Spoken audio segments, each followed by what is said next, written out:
defused it before, but I actually heard a recording of it where there was gunfire. Now, they shot it in the air, automatic gunfire.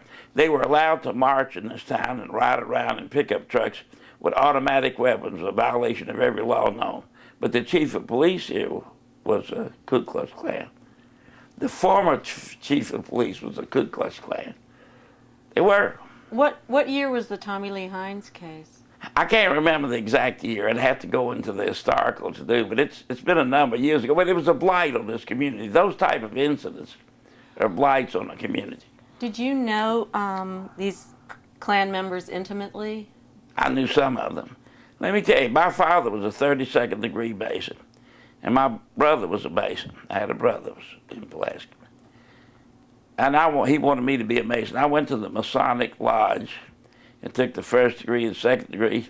In the second degree, I recognized 3 known Ku Klux Klan members who were Masons. Violates everything that Masonry stands for. I got up and left and never went back, okay? I wish I could have been a Mason like my family, but I left because of that. So when you got to Decatur, what was the situation? Well, there were about how many Jewish families here then? Well, there were probably about 10 or 12 then. The population really, the children of these people moved away. Let's see if I can go down Bank Street. That was a heavy Jewish occupied business. Let's see if I can remember. The Lichtenstein, Mr. and Mrs. Lichtenstein, had a retail store. Max Lesser, Max Lesser was a bachelor for many years. He married in his old age a store clerk that worked for him, Joyce. They had one child was buried in the Jewish cemetery that died as a child. The Wohl family was there. By the way, one of the leading hotels, 2 of the 3 leading hotels in this community back in the old days were built by Jews. Wow. What were their names? All right, let's see if I can remember. The Hilda Hotel was on Railroad Street. The Hilda Hotel was named after Hilda Politinsky from Hartselle, Alabama, Abraham Politinsky's daughter. The Lyons Hotel, Lyons. Lyons Hotel was built by Ephraim Lyons, was a tailor. And it was the leading hotel of this community when I came here. Had wonderful food. Everybody went there on Sunday to eat. Of course, they ate other days too. But the Lyons Hotel, he was Ephraim Lyons. Any of these families left here? No. None of those. Hyman Wohl and his wife, Kate. Let me think who else. You had the Michelsons. You had us. Let's see who else was here. There was a cotton broker. I'll think of his name in a moment. I think they're also buried in the cemetery. To get all the names, you and I can go to the cemetery and we can go through and you can look at all the history of this town. Where did you all go to synagogue? Huntsville. Now, it's strange, my uncle went to Huntsville. My cousin went to Huntsville, but another cousin, Nathan, his wife went to Florence. They had some friends over there, so just, we always went to Huntsville. When I first came here, I joined. In fact, I came here as a professional shofar blower. As a professional, I don't have two or 3 days work a year, so I decided I better do something else. But I had blown shofar for more than 50 years in the temple here, and I did it in Bristol for the two high holy days and 2 Rosh Hashanahs while I was there, because I could blow the shofar. Did you find it difficult maintaining a Jewish life for your own children living here? Well, we did. It was difficult, but my children are Jewish. And, I always say maintaining a Jewish life has got to be with the mother and father, and primarily with the mother. And she was Jewish. and she was really Jewish, and the children all Jewish. So that's where it really comes from. And did you take them to Sunday school? Did you Absolutely. Now, they all went to Sunday school. They all went to Sunday school. All graduated. They were all confirmed in the temple. Joel wound up president of the congregation. So, I mean, you know, we're ingrained in Temple B'nai Sholem in Huntsville. And we've been going there for years. It still goes there. We still go there every well, not every day, not every week, but we go there often. And who were your friends here for you and your wife? Were they Well, mainly the other we Jewish have other families? friends. Yes, we have other friends here. We have friends in Huntsville, and we have friends here. It's a thing that I used to laugh. We belong to the Jewish Country Club here. It's had 2 Jews in it, and the non-Jewish club I belong to had 1 Jew in it. Okay, so that's it. The Decatur Country Club. I've been a long time member there, and Harold Michaels was the other member there. But when you and your wife were younger, when you first moved here, did you mainly associate or socialize with the other Jewish families? Well, we socialize with other Jewish people here. We socialize with non-Jewish people. I mean, you know, that's a natural thing. I can tell you stories that I laugh about. We were friends with a rather famous author from Hartsville, Alabama, called William Bradford Huey. And William Bradford Huey, when we first came to Decatur, Barbara knew about him, and I had not met him yet. But he wrote a book called Mud on the Stars. Mud on the Stars was his first successful novel. He said it was not autobiographical, but in truth it was, because there were too many uses of names that were not directly used. Like I said, Hilda Politinsky, he wrote her as a young red-headed Jewish girl with freckles by the name of Hilda Appelinsky. Well, that's pretty close in his book, but all right. Anyway, where we had our first home, it was a very modest home. Across the street there was a Mr. and Mrs. Hewitt lived. So my wife, a young Jewish girl, she bounds across the street to meet people in the neighborhood.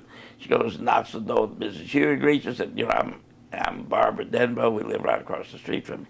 And I understand that your nephew, William Bradford Huey, wrote Mud on the Stars. Do you have a copy of the book? She said, we burned the book, and slammed the door in her face. You know, you have to wonder why. Well, it's interesting to know why. In his book, he told when he was a student at the University of Alabama, he went on a sociology tour.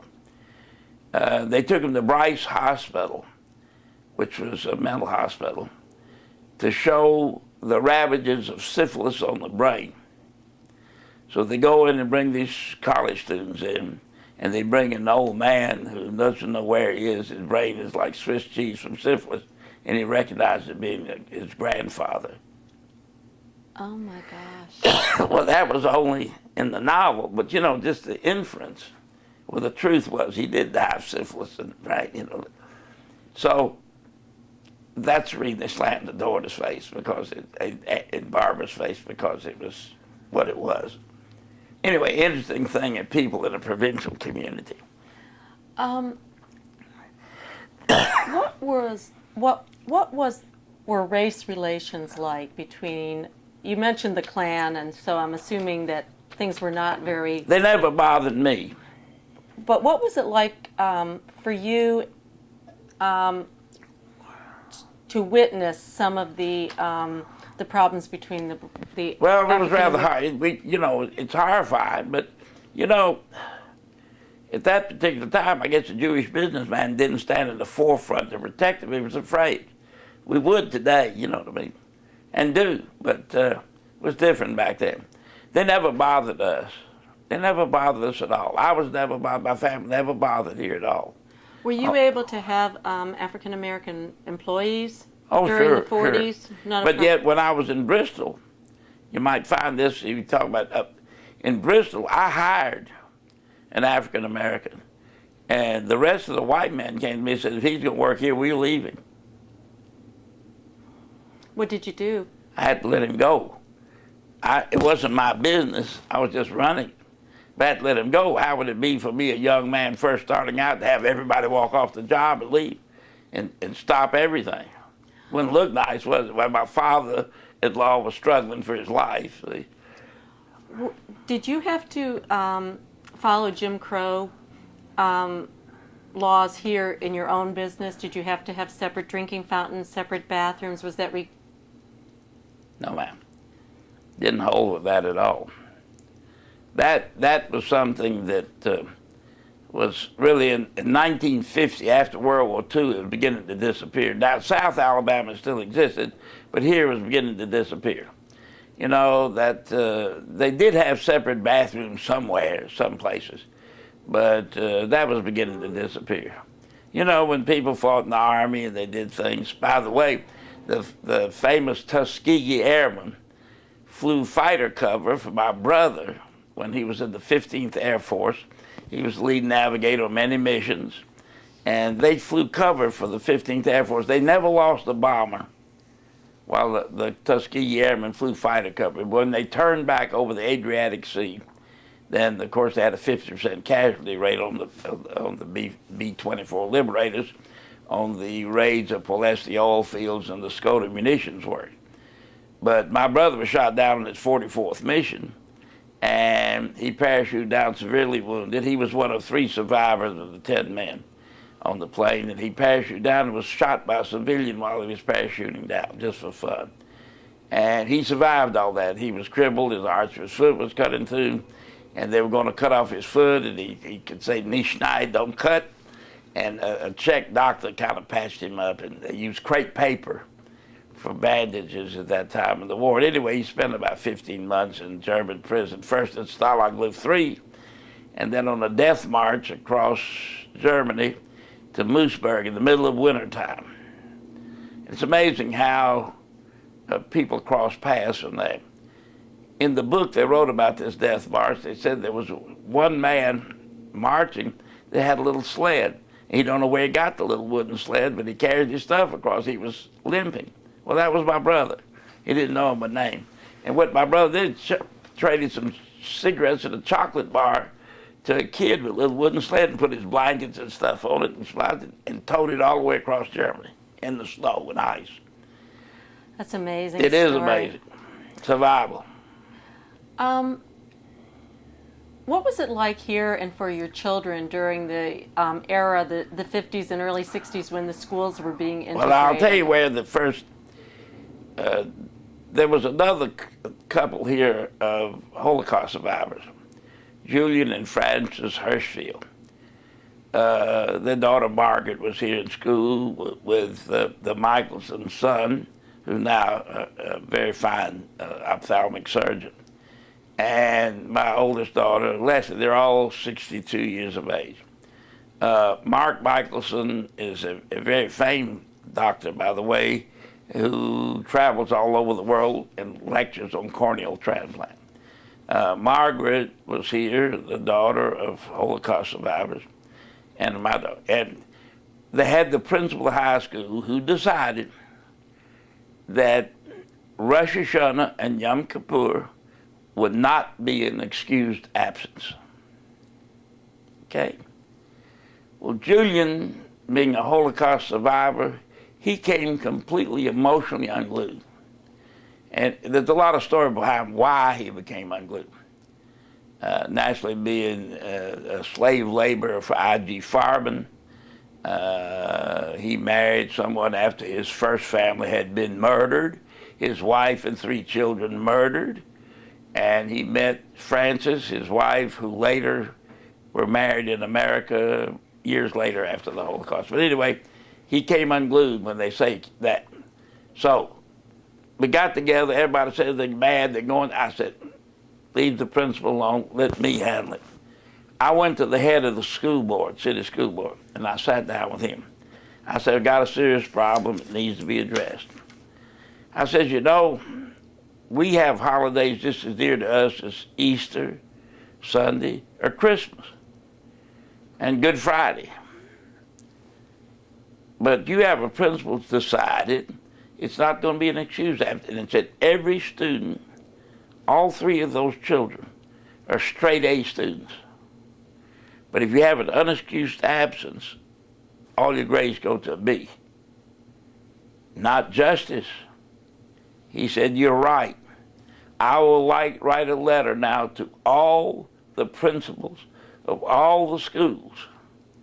From this day forth, the Jewish children will have an excused absence on Rosh Hashanah and Yom Kippur. And it did. And that ended it. Okay? Anti-Semitism? Don't know. You think so? We think he was a fundamentalist Christian who hated Jews, because we were Christ killers in his eye. Well, like I say, my friend, the lawyer, who I'm going to give this to, lectures that no Jew ever killed Christ. Jews didn't crucify. They didn't. They don't like to hear him in the churches, though, but he still lectures to them. I've heard his lecture, by the way. Was the integration of the schools here peaceful? They were. How did that happen? It's interesting. They had black schools. It was by court order. The integration took place, and there was no violence. There was no violence. Although they had a school right up the street here, which is now a magnet school, was all black. Where they built a school, that right across the sewer disposal plant, it smelled like, only because they were black. Well, white kids start going there. Guess what? They start raising Cain, and they got to find methods, and they finally got a method to kind of deodorize the plant. But not while blacks were there. Now, prejudice? Yes, prejudice. Still prejudice? Yes. Although we have a city councilman who's from his neighborhood, elected, of course, and he's rather radical, and I think he's anti-white in his principle, but naturally because of their background, and he is elected by the people in the black neighborhood, and naturally he's, if they want to do something beneficial for whites only, he opposes it, naturally so. Just to backtrack a little bit, the Holocaust